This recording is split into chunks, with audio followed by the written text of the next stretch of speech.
Bem-vindos e bem-vindas ao nosso podcast de hoje, que estamos recebendo aqui o Dr. Eduardo Bessa. Eu vou falar um pouquinho dele, mas, evidentemente, passar a palavra para que ele complemente alguma informação que ele considere necessário. O Eduardo, ele possui graduação em Direito pela Faculdade Marta Falcão, ele é professor de universidade pela ESBAN, que me parece que é algo que lhe agrada muito fazer, ser professor. Ele dá aula de várias disciplinas, inicialmente é assim mesmo, embora nós saibamos que ele tem uma preferência pelo direito do consumidor. Entretanto, ele é graduado e pós-graduado em advocacia civil pela EBRAD. Ele também é pós-graduado em direito tributário, em advocacia tributária, e tem experiência como advogado nas áreas de direito público, como integrando isto constitucional, eleitoral e administrativa. Também atua na área de direito privado, com efetiva atuação na área de direito civil. Bem, eu passo a palavra ao Dr. Eduardo Bessa para que ele complemente alguma informação, caso tenha fugido aqui do currículo, do mini currículo que fiz dele. Nada, eu queria agradecer a oportunidade de estar aqui, agradecer a senhora, uma pessoa que eu sempre tive muita inspiração. Obrigada. Não fui aluno, infelizmente, mas fui aluno do seu filho, do Guilherme. Sim. Mandar um abraço aqui para ele. E dizer que é mais ou menos isso, é uma atuação muito voltada hoje para o direito do consumidor e para o direito eleitoral em si, mas com uma paixão gigante por direito constitucional e por direito civil. São os processos civil, um negócio que eu gosto muito, junto com o direito constitucional, que eu acho que é a obrigação de cada operador do direito, digamos assim, ter um pouquinho mais dessa vertente ligada ao direito constitucional e ao processo civil, porque acabam sendo a base de tudo, né? Principalmente quando a gente tem uma Constituição tão prolixa, esse é o nome, como é a nossa, então isso acaba sendo a base de tantos outros direitos e garantias nossos quanto indivíduo. Na realidade, eu acho que você tem toda a razão. Eu acho que o direito constitucional, evidentemente, ele atravessa e se torna interdisciplinar a todas as disciplinas que quisermos abraçar, né? Agora, sobre a questão específica, sobre a sua atuação na área do direito do consumidor, e, em especial em relação a Manaus Energia. Você poderia nos contar um pouco sobre essa sua experiência, sobre essa sua atuação e o que realmente lhe move a estar sempre presente em causas relacionadas com a Manaus Energia? Essa questão, Amazonas Energia Manaus, essa questão com a Amazonas Energia, ela vem de muito tempo.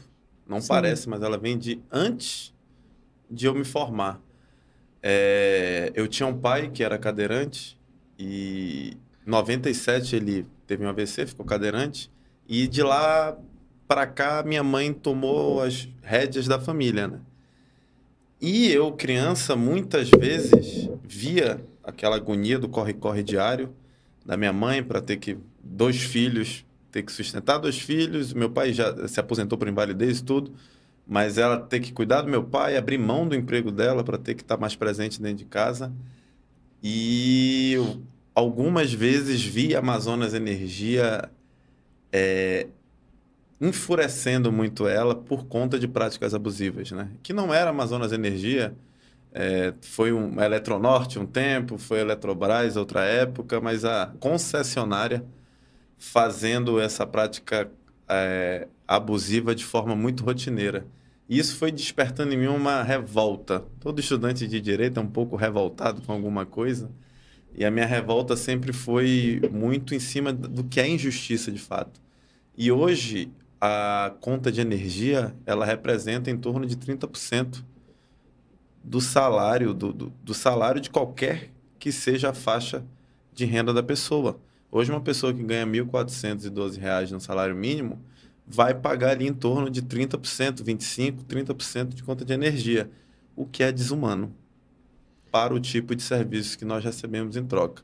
Então, assim, eu costumo até falar, pô, todo mundo acaba reclamando do SUS, das filas, da demora, mas no fundo, a pessoa só precisa ali do SUS 1, 2 vezes no ano, se ela não tiver nenhuma doença recorrente.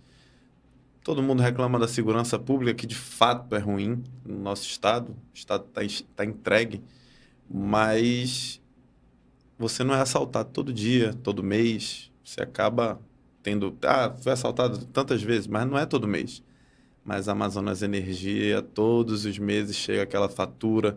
Muitas vezes chega com alguma multa que não deveria chegar, chega com uma cobrança mais elevada, chega sem a transparência devida por conta desses medidores aéreos, onde você não tem como estar controlando em loco quanto está sendo seu consumo.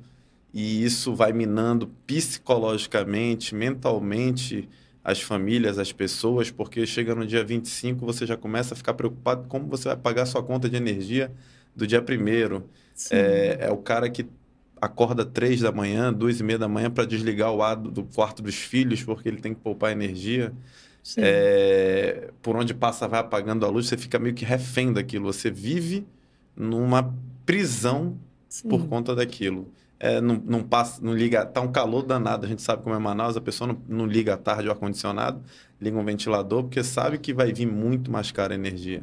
Então, por essas e por outras, foi me despertando essa questão em cima da Amazonas Energia e também pela forma que a empresa trata o amazonense. Porque é uma empresa daqui, dirigida por pessoas daqui, mas que não tem empatia nenhuma com o povo daqui. Você vê, por exemplo, na Bemol tudo é mais caro. Eu não estou fazendo jabá para Bemol aqui não, mas na Bemol tudo é um pouquinho mais caro.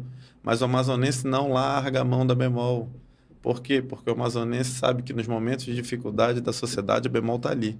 Tem uma identificação com o povo. A Amazonas Energia não conseguiu ter essa identificação. Eu acho bem interessante essa sua observação da Bemol, porque eles realmente, isso eu já constatei, inclusive individualmente, eles têm um cuidado com o seu consumidor, né? Eles agem de uma maneira bem diferenciada. Eu acho também que a questão que você coloca, ela está muito relacionada com o local onde nós vivemos. Não tem como você viver em Manaus e não ter um aparelho de ar-condicionado. E quem sofre muito é a classe C e D. Sim. Que deveria estar numa tarifa social para estar tendo um equilíbrio, uma proporcionalidade na forma de pagamento. Sim. Aí a tarifa social é medida de uma forma totalmente descontrolada e avessa. A população que mais sofre acaba sendo a população que menos tem dinheiro.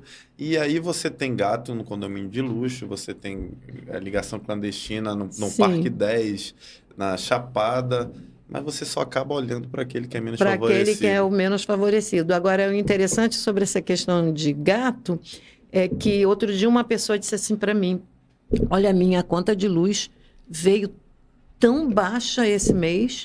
Eu falei, vai ver que colocaram um gato. Porque é tão cara a energia que quando você mesmo reduz o seu consumo, você passa a usar mais ventiladores, né? Mas quando a conta diminui, ainda assim você fica com dúvidas, né? Sobre será que o eletricista veio aqui, fez alguma coisa errada? Porque, na realidade, caracterizaria um furto de energia e seria um problema mais sério, né? E é justamente por isso que tem que se ter esse cuidado de observar todo o procedimento, que é entabulado tanto lá com a ANEEL, como com leis estaduais e municipais, que é, por exemplo, o aviso prévio para uma inspeção e para uma vistoria. Porque pense bem, ele quer o aviso prévio para dar tempo de tirar o gato. Ok, que seja, errado. Mas aquele cara que acabou de se mudar para uma residência que é alugado, que não sabe se lá tinha um gato ou não, e ele vai ser multado, porque na hora que ele se muda, normalmente a conta é transferida para o nome dele. Ele vai pagar por um preço que ele não cometeu. Por que ele não pôde chamar o eletricista dele para que o eletricista revise toda a situação Faça dele? A verificação. Olha, vai ter uma vistoria da Amazonas Energia. Vê se está tudo certinho aqui no meu medidor. O eletricista dele vai, faz, evita todo esse constrangimento. Eu acho até porque aquela pessoa que tem essa ideia, né, de praticar um ilícito, ela vai praticar. Isso. Você vai lá hoje, eles vão lá, vão fazer o que eles quiserem, vai passar um tempo e a pessoa fará de novo. Esse é o status quo do que está fora das margens da lei. Ele vai deixar daquele jeito. Claro, nós sabemos disso. Sim. Quer dizer que você acha que essa forma, essa mudança na apuração do consumo, ela piorou para o consumidor? Totalmente. Totalmente, porque hoje, nos lugares que não se tem o SMC, que é o medidor aéreo, já é algo ruim, porque quase a gente não vê mais aquele rapazinho indo medir medidor por medidor para saber quantos Sim, faz uma média. watts está sendo gasto. Fazem uma média. Sim. Aí, sua amiga, por exemplo, que ficou economizando um mês inteiro, ou que viajou e a casa ficou fechada e não teve aquele consumo tão alto, ou eles aplicam a média, sim, ou eles verificam que veio abaixo o valor e daqui a pouco eles estão colocando vistoria, inspeção, multa, porque a conta no mês seguinte restabeleceu para o normal que era. Não, naquele mês houve um desvio de energia. Eles sim, não imaginam que alguém sim, não estava em casa, que podia estar viajando e coisas tal. Então, hoje, com o SMC, que é um sistema de medição centralizada, que é o sistema aéreo, o consumidor fica de mãos atadas para aceitar tudo que a empresa coloca. Ah, mas no aplicativo você consegue acompanhar, mas eu não tenho ainda a segurança de que aquele aplicativo está com a leitura correta. Sim. Então, o consumidor, por força do próprio Código de Defesa do Consumidor, que tem publicidade como um princípio elementar, tem que ter acesso a todo esse histórico de consumo, vendo olho no olho se está tudo bem feito. E hoje, até a forma com que estão instalando está fora das normas regulamentadoras. Sim. Esse tipo de cabeamento, ele teria que vir por dentro de um barramento, teria que ser todo organizado. Eles estão chegando lá, eles pegam a tampa do medidor, eles fazem um furo e passam um fio ali, que bota em risco até nos bairros mais horizontais, bota em risco até a segurança de qualquer pessoa que meta a mão no fio daquele. Sim. Uma criança vindo da escola. A gente Sim. sabe que muitas crianças vêm e voltam para a escola sozinhas. Então, assim, é um pouco perigoso. Sim. Também. Teria, assim, uma medida, assim, geral que pudesse mexer com esse tipo de atuação deles, que pudesse ser adotada algum tipo de ação que pudesse provocar esse tipo de questão e que fosse apoiada por algumas instituições? Muito me entristece eu ver hoje Muito me entristece, modéstia à parte, hoje eu ser a pessoa em Manaus que mais faz barulho em relação ao Amazonas Energia, quando nós temos duas comissões, uma na Câmara Municipal de Manaus e uma na Assembleia Legislativa de Manaus, de defesa do consumidor, que parece que silenciam totalmente para isso. Sim. Então, assim, temos uma solução, sem contar do ponto de vista do meio ambiente, que é uma poluição visual terrível, esses Sim. medidores aéreos. Sim. Mas temos a solução e temos que ter o poder público ajudando, fomentando para que os órgãos fiscalizadores, o próprio Ministério Público, os detentores do poder de defesa da coletividade, consigam, de alguma forma, acabar com essa atrocidade. Porque hoje, além da questão da poluição visual e da questão da publicidade, nós temos um total abandono. Parece que isso não é de interesse do órgão público executivo, Sim. tanto estadual como municipal. E nós vamos ter agora a votação do plano diretor, provavelmente na próxima legislatura, e é horrível você ter esse emaranhado de fios que você tem nos postes da cidade de Manaus, onde há 3 semanas atrás estava pegando fogo na frente do Manauara, ali na Humberto Calderaro. Sim. Então, é preciso que se tome alguma medida. A Defensoria Pública do Estado do Amazonas, através do Dr. Cristiano, representou no âmbito do Estado todo o manejo possível das ações para a resolução disso. O desembargador Lafayette Carneiro entendeu que não era de competência da Justiça Estadual, remeteu para a Justiça Federal, onde o Dr. Ricardo Salles, acho que é a terceira vara da Justiça Federal, anulou todas as decisões que davam uma mínima segurança jurídica através de liminar para que não fossem mais instalados os medidores. Então, hoje, o nosso atual momento, nós estamos à mercê da instalação desses medidores, mas não estão fazendo por enquanto, porque ainda há uma instabilidade jurídica muito grande em torno disso. Sim, pelo menos eles estão aguardando, né? Até dizem, né, o que dizem, né, boatos, mas dizem que a tecnologia eles já até venderam, porque houve uma resistência muito grande da população Da aqui. própria população. Eu lembro que ocorreu ali no Parque 10, me parece. Isso, no Parque 10, na Cidade Nova, houve um caos, assim, uma questão de ordem pública muito séria, porque a população começa a entrar em confronto. Sim. E aí fica um negócio, começa a tratar algo que eu acho errado, começa a tratar o funcionário da empresa como se fosse um criminoso, que é ele super não é, errado, né? ele está ali Claro. cumprindo ordens. Sim. Muitas vezes, já chegaram denúncias a mim, muitas vezes essas ordens feitas com abuso de autoridade, o cara com medo de perder o emprego acaba tendo que cumprir, mas faz parte, né? Então, para que se mantenha a ordem, eu acho que pelo menos isso, por enquanto, está sendo bom ali. Tá bom. Sim, eu queria só fazer um paralelo, né? Que as pessoas prejudicadas sempre são as mesmas, né? Eu gosto muito de estudar a questão da violência policial, da violência doméstica, do feminicídio, porque faz parte do estudo da criminologia, qualquer tipo de violência. E as pessoas afetadas são sempre as mesmas, pobres, não é? São pessoas vulneráveis, né? Quando a gente pensa na questão da eletricidade, da conta, quem são os mais afetados, né? São exatamente essas pessoas. E, na realidade, elas são sempre as mais afetadas em qualquer campo social que você queira... Sempre a corda quebra para o lado para o lado deles, né? E eu não sei, né? Mas eu acho que a tendência não é melhorar. Ao contrário, a tendência é piorar, né? Sexta-feira passada, quarta-feira passada, eu lancei um guia prático de defesa do consumidor voltado só para as questões da Amazonas Energia. A Amazonas Energia está na minha casa, o que eu faço agora?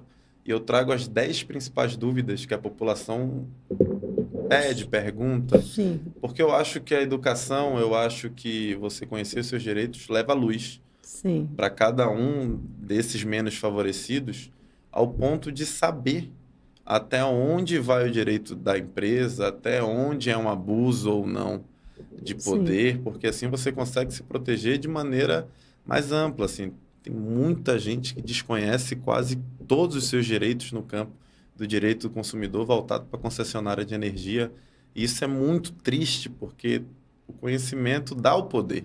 Sim, é verdade. Já aconteceu casos de proibido o corte na sexta, no sábado, no domingo e nas vésperas de feriado e nos feriados.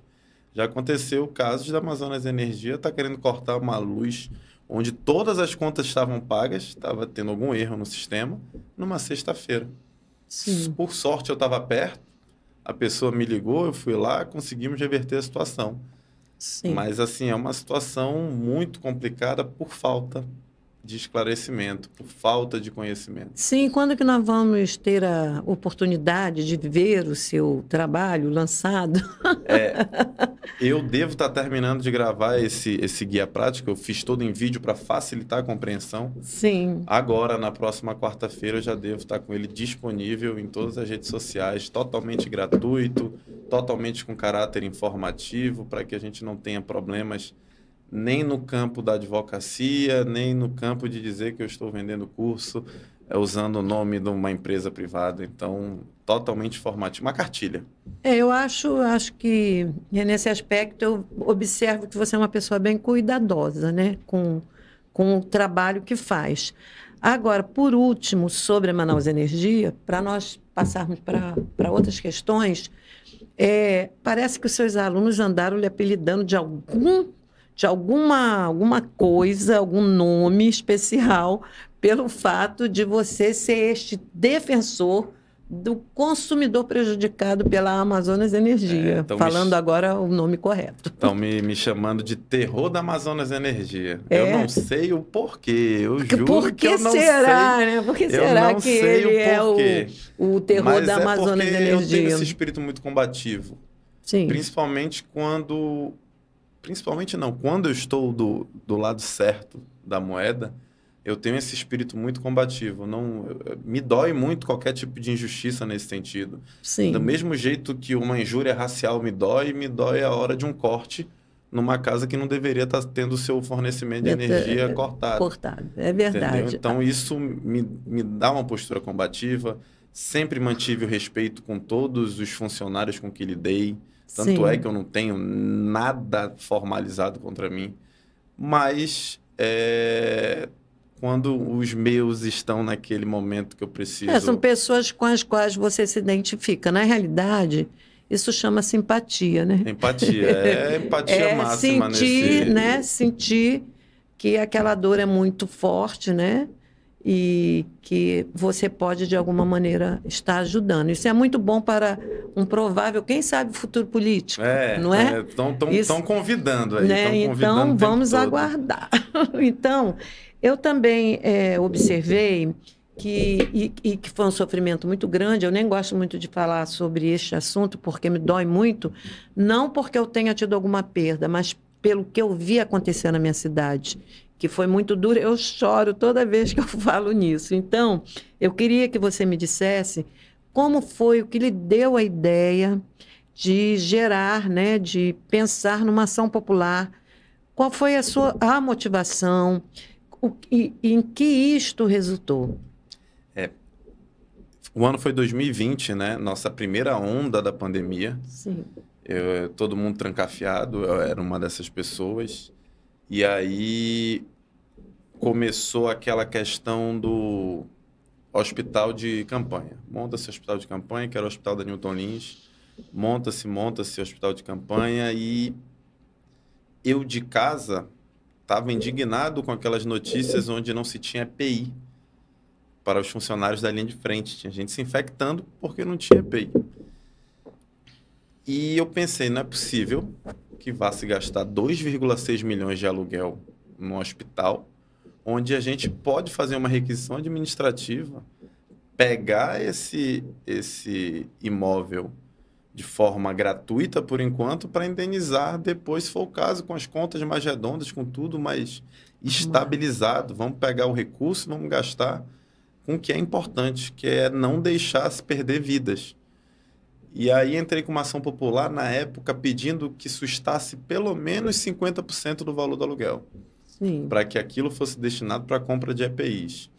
Foi no dia 14 de abril de 2020 que eu dei entrada nessa ação. E aí, na época, eu consegui uma liminar. Foi a primeira liminar do estado do Amazonas naquele sentido, voltado para a Covid, porque a Defensoria Pública e o MP estavam inertes. E, na época, o juiz sustou todo o pagamento do aluguel. E aí, para adiantar, eles tentaram ainda derrubar um pedido de suspensão de liminar. Em alguns momentos, isso ficou muito estranho, porque você via o Estado fazendo uma força gigantesca para pagar um valor para um particular, enquanto eu estava fazendo um favor para o Estado de desonerar esse pagamento e deixar para o futuro ser feito isso. E proteger os médicos, proteger quem está né? médico, enfermeiro, Sim, auxiliar, quem estava na linha de frente. Saúde, né? Isso. E assim, no mérito, depois, na sentença, o juiz concordou com todas as minhas alegações, pediu remessa para o Ministério Público Federal, o Ministério Público Estadual, para o TCE, mas ele disse que a ação popular não era um meio cabível para aquele tipo de objeto. O que é discutível, o que cabeça de juiz, cada um com a sua sentença, e o que é totalmente plausível. Houve a remessa necessária e mantiveram a decisão dele, que era o juiz na época, César Bandieira, hoje é desembargador. Sim. Então, foi uma fase, foi uma parte da minha vida onde eu quis contribuir de alguma forma para a sociedade. Eu sempre fui muito ativo politicamente e socialmente. Muita gente falou, tá fazendo isso porque quer ser candidato. Não tinha filiação partidária nenhuma. Teve eleições naquele ano, eu não participei, mesmo com toda a repercussão que que eu ganhei, eu vim começar a trabalhar com política depois daquele episódio. Somente depois daquele episódio. Então, foi algo feito de forma muito genuína, Sim. de pronto a querer colaborar com a sociedade de alguma forma, reduzir custos, porque estava triste, estava muito pesado a situação, e piorou ainda, né? Ainda acabou piorando em 2021, onde a gente foi um dos poucos lugares do mundo onde morreram pessoas sem ar, por falta de... Não posso nem me lembrar disso, porque isso foi muito chocante, né? Foi uma barbárie. Agora, o que eu queria te dizer é o seguinte, algumas pessoas entendem, eu achei assim, quer dizer, a questão da ação, se a ação foi meio próprio ou não, evidentemente eu não posso falar porque eu não analisei, né? Até os argumentos do juiz, hoje desembargador, né? Até gostaria de fazer essa leitura, porque tudo é aprendizado, né? E para mim seria... Até hoje a peça ela é usada pelo Ministério Público nas operações que foram tendo em relação a isso. Sim. Se a senhora me perguntar se eu tenho algum arrependimento disso, não sofri nenhuma retaliação, nada. Mas nem poderia, né? Assim, mas o único arrependimento que eu tenho disso talvez seja em relação à própria Newton Lins. Sim. Eu acho que eu acabei jogando um fardo num particular que não tinha muito o que fazer naquela situação Sim, claro. E agora teve que responder junto. Sim. Por isso. Mas era um mandamento legal. Eu tinha que incluí-los no polo passivo da ação. Sim. Não tinha como não incluí-los porque eles eram parte, querendo ou não, né? Eles eram o próprio hospital. E depois descobriu-se que o hospital não tinha condições de receber ninguém. Sim. Através do Ministério Público junto com o CRM fazendo uma fiscalização. Depois viu-se que tinha vaga no Getúlio Vargas, na Beneficente, no próprio Delfim, na Aziz. Mas o problema não era mais um hospital. Sim. Se fizesse mais um hospital. O problema era uma requisição administrativa para aquele momento. Sim, era a forma. O que você estava discutindo era a forma como estava sendo feito. Agora. E a outra coisa é a questão da necessidade de proteção da equipe de saúde. Mas a gente é sempre mal interpretado, É o princípio da eficiência, o bom uso do recurso público do recurso da forma público. Que tem que ser Não, feito. mas as pessoas são sempre mal interpretadas, né? Você pretende fazer algo muito bom e sempre tem aquele grupo que acha que aquilo tem outra finalidade. Por exemplo, ele quer ser político e tal. Isso é totalmente normal e, principalmente, nós vivemos num país cada vez mais polarizado, em que as pessoas têm medo até de ser canceladas. Eu já não possuo muito esse medo, não, mas... Não, eu não estou falando de você, eu estou dizendo que é uma coisa assim... Não, hoje a gente vive hoje em nessa dia bolha. É geral. Por exemplo, outro dia eu fiquei assim, surpresa, porque tinha que se fazer alguma coisa em relação a uma determinada pessoa, era apenas uma questão. E as pessoas ficaram com medo de fazer aquela questão. Eu digo, porque as velhinhas podem ser canceladas. Eu vou fazer a questão. As pessoas têm medo disso hoje, né? De serem mal interpretadas, dos outros caírem em cima, e não é? A senhora me falou agora, a senhora sabe onde eu acho que isso sempre tem acontecido ultimamente? Sim. Dentro de processos democráticos. Sempre esses cancelamentos estão em cima de algum processo democrático. Sim. Por exemplo, a gente está tendo agora uma briga gigantesca na OAB, porque um advogado teve sua liberdade de expressão tolhida e houve todo mundo querendo cancelar um lado político em detrimento do outro, e eles vão levando. Por quê? Porque hoje a gente polarizou esse país de uma tal forma que tudo é maléfico nesse sentido. Tudo. A gente não consegue mais viver numa bolha que não seja... você é assim porque você é assado.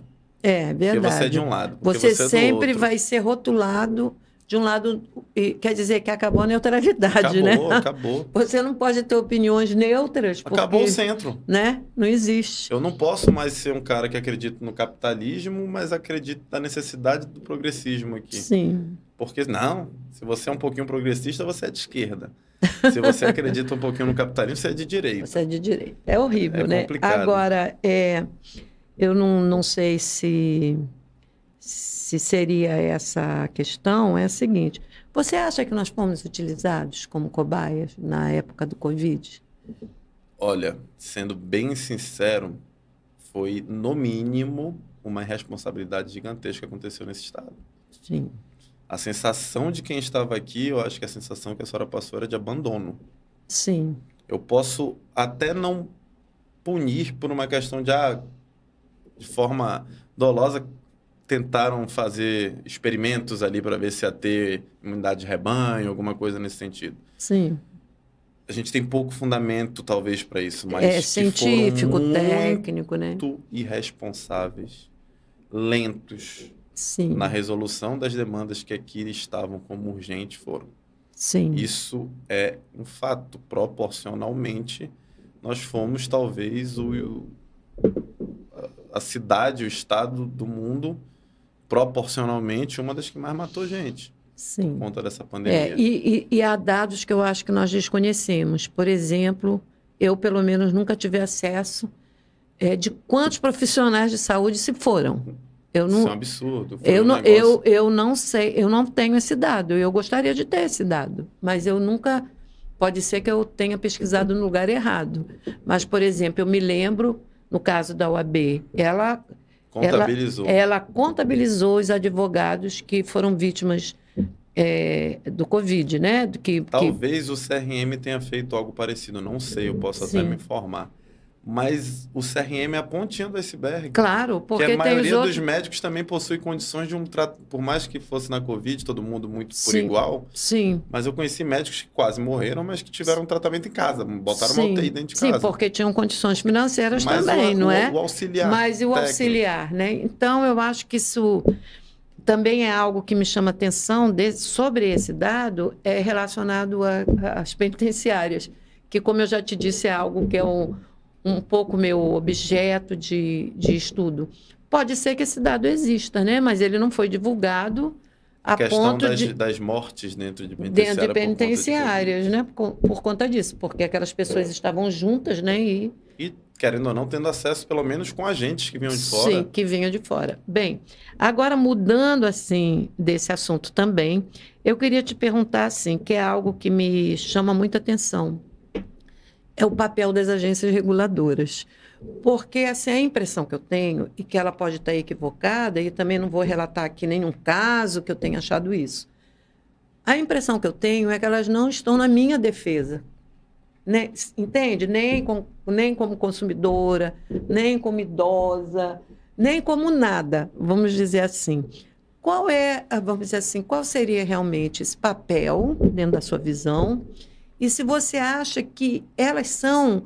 Porque eu acho que elas têm que ser não só eficientes, mas elas têm que ser eficazes também. O trabalho delas tem que ter um resultado a nosso favor. E eu não vejo isto. Sobre a questão das agências, está no nome, né? Elas são reguladoras. Elas regulam para melhorar o serviço. Sim. A ANEEL, no caso da energia elétrica, eu sinto muita parcimônia em relação às concessionárias. E principalmente aqui no Amazonas, eu tenho um amigo meu, advogado consumerista no Rio de Janeiro, que ele fala que a Light lá tem até um serviço, não é a campeã de reclamações, por exemplo, do Procon Rio. Então, isso mostra que alguma coisa tá muito errado aqui. Nós temos a ANAC. Eu tive um fato curioso em relação à ANAC, que a Avianca, por exemplo, voltou a voar dentro do país, tinha falido aqui, a Avianca Brasil, agora voltou a voar dentro do país, para Bogotá, o trecho Manaus-Bogotá. E eu tive uma cliente que teve um processo com a Avianca e ninguém consegue citar a Avianca. Então, assim, é uma falha de regulamentação muito grotesca você não ter uma base daquela empresa que está operando aqui para que ela consiga, pelo menos, ser citada na hora que tem um problema. Sim. Se há uma agência reguladora para você operar um voo aqui, você tem que ter uma sede, um escritório aqui para responder às leis brasileiras também. Você está prestando um serviço de consumo naquele local. Temos os problemas, a gente até conversou em off sobre isso, os problemas dos assentos nos aviões, que a legislação é muito solta em relação a isso. Ela não diz que a primeira fila, a segunda fila tem que ser preferencial. Antigamente era assim, né? Mas hoje em dia o que fazem é o seguinte: você é portador de alguma deficiência física, então você vai ficar perto de uma saída, próximo a uma saída. mas nada lhe garante mais que você fique diretamente ali na primeira fila, onde há mais espaço para manobra, onde há uma facilidade para aquela pessoa que faz uso da cadeira de rodas ter que se locomover ali com auxílio. A única recomendação que hoje a agência pede é que sejam braços dobráveis para facilitar a entrada da pessoa, mas pode ser no meio do avião, a depender do caso, porque agora o que interessa para eles é vender o assento. Então, hoje... Desculpa. Não, aí hoje o cadeirante não, a expressão. O usuário de cadeira de rodas e o próprio idoso, ele fica tendo esse transtorno, essa locomoção por conta de falhas, de brechas na regulamentação em si, que acabam não protegendo o usuário. Agora, isso aí, eu tenho visto assim, situações bem desagradáveis. Eu acho que as pessoas que trabalham na aviação, elas são muito pouco preparadas. E eu ouvi um fato interessante sobre isso que eu quero remeter a essa situação. Eu fui a Brasília agora e fui assistir um show lá, não é? E quando nós estávamos entrando, nós fomos para um lugar errado, voltamos, fizemos todo um percurso diferente porque tínhamos tido uma informação errada. Aí eu assim, né, instintivamente perguntei, mas por que cada um está dando uma informação diferente? Aí o rapaz me respondeu assim, porque as equipes, cada equipe está fazendo assim. Aí eu falei assim, mas como é que a gente trata uma equipe ou equipes? A gente não treina? Quer dizer que vocês não receberam os mesmos treinamentos, as mesmas orientações? Toda vez que eu utilizo um serviço aéreo de alguma companhia, eu sinto exatamente essa desinformação. Aí lá pelas tantas aparece uma pessoa que conhece aquilo, que sabe informar. E por que aqueles outros que estão ali também trabalhando não são informados? Vou te dar assim, só rapidamente um exemplo, que é de informação. Não é esse exemplo que é o que mais me choca realmente, é essa ausência e esse leilão que faz da primeira à terceira fileira nos aviões. É assim... Só para complementar. O avião não foi configurado para ter cadeira executiva, nem business, nem primeira classe. Então, já deveria ter uma trava aí. Se o avião não é configurado para aquilo, não crie. Não pode criar. E eles criaram um espaço especial, né? Quer dizer, isso. Na realidade motivado por questões financeiras, e nós já sabemos que está quase que impossível viajar daqui para Brasília, né? Hoje mesmo eu fiz uma pesquisa que foi assustadora dos preços, né? Mas um caso assim, por exemplo, uma determinada pessoa chega com 2 crianças para pegar um voo que era um voo doméstico, né? Era um voo nacional. Então, esqueceu de trazer uma das certidões de um dos filhos. Bem, o que ele foi informado? Que ele não podia viajar. E não podia viajar, e aí? E agora? Perdeu o voo, perdeu o dinheiro, perdeu a viagem. Quando eu, por acaso, né, ouvi, passei por isso, estava junto, quando eu entro para... Quando eu já estou entrando, a outra pessoa foi embora, porque ela não ia viajar, não ia dar tempo para pegar o voo. Quando eu entro, que passo ali pelaquela verificação das malas e tudo, tem um rapaz da companhia. E aí eu contei para ele isso. Ele disse, mas como mandaram esse rapaz embora? E essas crianças? Não podia ter mandado, porque tem um juizado especial funcionando dentro do aeroporto e se não tivesse, tem a Polícia Federal, que poderia ter resolvido facilmente. Por este motivo, eu vou remarcar a viagem e a pessoa não vai perder o que já pagou. Então, veja que coisa absurda. Você vai ao balcão, a pessoa manda você embora por desinformação. Era só dizer, procura a Polícia Federal. E eles não sabem. Então, isso é só um fato que é extremamente desagradável. O outro fato que eu acho é o tratamento dado ao idoso. Eu acho que Claro, eu concordei quando eles criaram duas categorias de idosos. 85 mais e 60. 60. Não é 80 a mais? Pode ser 80. 80 a mais e 60. Isso eu concordei. Porque hoje você não pode, né, querer avaliar uma pessoa de 60 anos, né? Eu tenho mais, mas eu não vou revelar ainda hoje. Não, mas a distância física é gigantesca. É gigantesca para uma pessoa de 80 anos, eu concordo com isso. Mas, na realidade, eles não tratam, acho que nem um grupo, nem um outro grupo da forma adequada. Esta semana também eu vi um fato desagradável sobre isso. Agora, o pior, a meu ver, é o tratamento dado às pessoas com necessidades especiais, né? Então, eu tenho tido conhecimento de situações extremamente desagradáveis.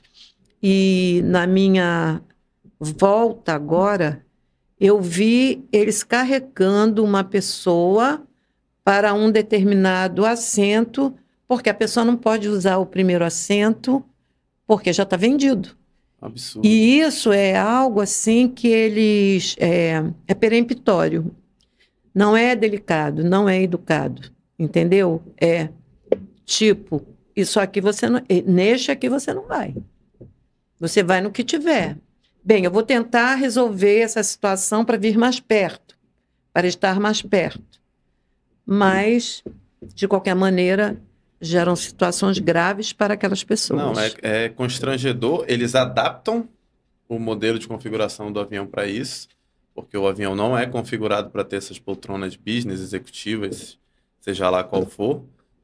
E muito provavelmente, eu nunca vi, mas muito provavelmente devem estar indo contra o que pede a própria regulação da ANAC, porque a própria regulação da ANAC diz que tem que ser corredor o mais próximo das saídas usuais, né? Nem da saída de emergência, das saídas porque na saída de emergência usuais. A gente não pode. De jeito nenhum. Então, assim, é algo que é falta de regulamentação. Sim. Ou talvez até de fiscalização, né? Ou de fiscalização, porque não adianta você regular. É o que eu digo para os meus alunos.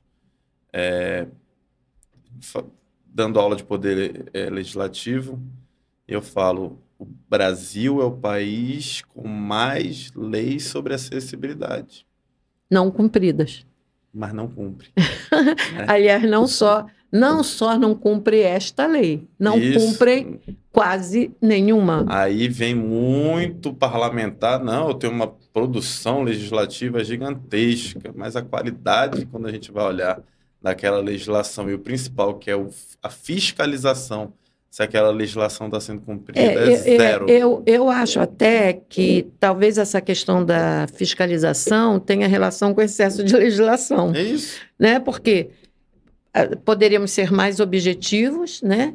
E poderíamos fiscalizar melhor pela inexistência de tantas legislações que, na realidade, nem são Você tem legislações são que cumpridas. São repetições do Repetições. modelo estadual para o municipal, condição comum, ou de outro estado, só para ter aqui no meu estado, para quê? Para o cara tentar ter mais produção legislativa. Sim. Quando, eu até falo, eu brinco com os meus alunos, quando vocês verem agora, em época de eleição, parlamentar dizendo, tem mais de 1000 projetos de lei nos últimos 4 anos, corre desse cara. Alguma coisa muito errada está acontecendo para ele ter mais de 1000 projetos de lei. O robozinho que ele faz o projeto não deve estar tendo descanso. É verdade. Deve estar na inteligência artificial também. Nós precisamos, na verdade, de fiscalização. Já temos muitas leis. Sim. Óbvio. Pontualmente, algumas outras vão entrar. É tipo aquela lei que eu sei que é lei estadual em São Paulo. Antes de você entrar no elevador, verifique se o mesmo encontra-se parado no andar. Isso é lei. Olha, eu acho isso... eu me lembro quando eu estava fazendo doutorado, em 2006, quando isso foi debatido na sala de aula, porque tinha uma professora bastante crítica, né, que era a doutora Salete, e ela dizia assim, eu não entendo por que eles falam, eles escrevem isso, todos os elevadores têm, em São Paulo inteira, né, que eu estava na PUC de São Paulo, todos, agora aqui também tem. Eu vou mandar até um abraço aqui para o meu sócio, para o Vitor Amude, que ele costuma brincar, se tem, é porque tem história. Tem histórico, né? Não, eu quando era criança vi uma situação dessa, mas a pessoa era cega. Entendeu? foi uma coisa bastante... Cara, criança, né? Ficou muito gravado. E foi no Rio de Janeiro. Mas, olha, o que eu queria te dizer era o seguinte, antes de terminar, que nós ainda temos um tempo em que eu queria que você falasse sobre a sua carreira de professor. Será que você nasceu para ser professor e político, acadêmico, já que você tem intenções de cursar um mestrado, depois futuramente um doutorado? Como é esse seu sentimento como um professor popular, que já até ganhou uma denominação? Fui homenageado agora na última turma que formou da Sim. SBAN também, foi um negócio que me satisfaz muito o nosso lado pessoal, né? O nosso ego. E, assim, eu sou Bessa. Sim. Família Bessa quase toda é formada por professores, quase toda. Sim. E eu sempre tive muito minha inspiração no meu finado tio-avô, que era o Manuel Bessa Filho. Sim. Eu não conheci o irmão dele, que era o meu avô, então ele tapou esse buraco. E ele foi um exemplo. Foi meu professor, foi meu orientador de trabalho de conclusão de curso. E foi sempre uma inspiração do ponto de vista acadêmico. Eu entrei na faculdade sabendo que eu queria dar aula e advogar. Eu saí da faculdade tendo a certeza de que eu queria dar aula e advogar. Nunca nem prestei concurso público, porque a advocacia me preenche muito e me satisfaz muito. E a academia hoje também, essa interação com os alunos, eu até brinco, é uma terapia. Eu Sim. chego lá, eu melhoro. Sim. Às vezes estou num dia muito cansado, num dia muito difícil, eu acabo melhorando.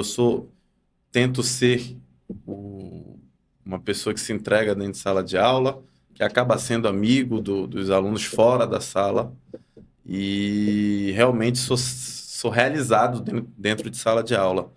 Mas, infelizmente, a educação não tem ainda o reconhecimento, o educador ainda não tem o reconhecimento que deveria ter. Hoje, a senhora tem muito mais experiência que eu nesse mundo, e a senhora sabe que hoje nós temos muitas vezes um problema educacional, porque é um problema que vem desde a nossa base. Sim. Eu dou aula numa faculdade onde vem muita gente ainda por bolsas, e aí você vê que há uma distorção. Faltou ali um bom ensino médio, um bom ensino fundamental, e a gente, quanto professor de nível superior, tem que estar tirando essa diferença para tentar deixar aquele aluno mais redondo possível para o mercado de trabalho. Não dá com todos, infelizmente, mas poder estar transmitindo conteúdo e estar sempre aprendendo, porque a gente acaba... Se a gente já estuda sendo advogado, para não ficar para trás, sendo professor, a gente estuda 3 vezes mais para estar sempre atualizado. Então, é uma realização. Hoje eu até brinco, eu dou aula por hobby. Porque acaba que financeiramente você tem que trabalhar muito para conseguir viver da sala de aula, e eu hoje não tenho esse tempo todo, não tenho como abrir mão da advocacia. Mas tenho muitos amigos que vivem da sala de aula e são gratos pelo retorno que tem, apesar de, mesmo assim, nós termos a ciência de que a educação não é valorizada nesse país como deveria ser. Isso é um problema sistêmico. Sim. Que precisa ser encarado com outros olhos. Agora, quando a gente pensa nas instituições privadas, eu gosto sempre de dizer isto, porque trabalhei 18 anos numa instituição privada. E eles também são muito cobrados. As instituições privadas, elas são cobradas o tempo todo. E a biblioteca tem tantas obras. Essas obras atendem, quer dizer, elas precisam do aluno, não é? Eu tive uma educação pública, até o 2º grau, né? Que era como era chamado ginásio, antes. Né? Ginásio, fiz curso clássico, primário. Mas numa época, eu morava no Rio de Janeiro, era uma época em que toda a educação pública ela era boa.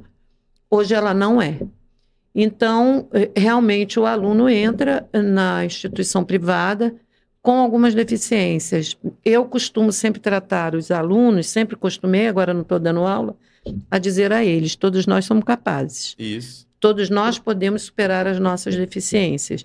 E tenho aprendido com algumas pessoas que trabalham com cursinhos, né?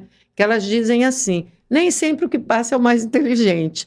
Em geral, quem passa é aquele que é disciplinado, é aquele que estuda e é aquele que se esforça. Então, não existe dificuldade para ninguém, não é? Que queira, que tenha vontade de ascender pessoal e profissionalmente. Tem um não é? colega, mandar um abraço também, Joaquim Corado. Sim. Ele falava: tudo está nos livros. Sim, é verdade. Não tem nada que não esteja nos livros. E hoje na internet, que não tinha no meu tempo. O professor Clóvis de Barros também, que é filósofo, ele fala: o gênio, tu só tens que entender. Já teve alguém que pensou isso do zero para ti. Já trouxe tudo mastigado. O trabalho do aluno hoje é entender. Ele não estou pedindo para ele criar nada, eu não estou pedindo para ele fazer nada do zero. Só entender. Só entender o que alguém já pensou para ele. Já pensou. E tem uma coisa também que eu acho interessante, é quando alguém me diz que vai fazer algo que aquela pessoa nunca viu. Eu digo: nunca esqueça que existe o inconsciente coletivo. Isso, ainda tem. Quando você pensou em alguma coisa, certamente alguém pensou antes. Então, com toda certeza. Para finalizar, eu quero muito agradecer a sua presença. Eu gostei muito de conversar com você, desde a primeira vez que nós conversamos. Eu conheço algumas pessoas da sua família e respeito-as muito, como o procurador de justiça, o Caio, né?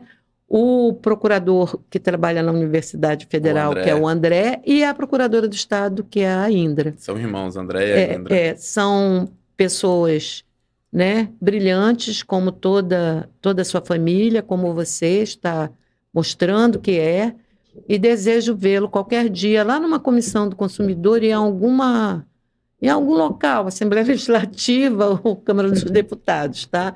Muito obrigada e passo, então, para as suas palavras finais, tá bom? A gratidão é toda minha. Me sinto lisonjeado de estar aqui conversando com a senhora, que é uma das grandes cabeças pensantes do nosso tempo aqui, enquanto talvez seja o maior nome de criminologia que nós temos hoje no estado, a senhora sabe disso.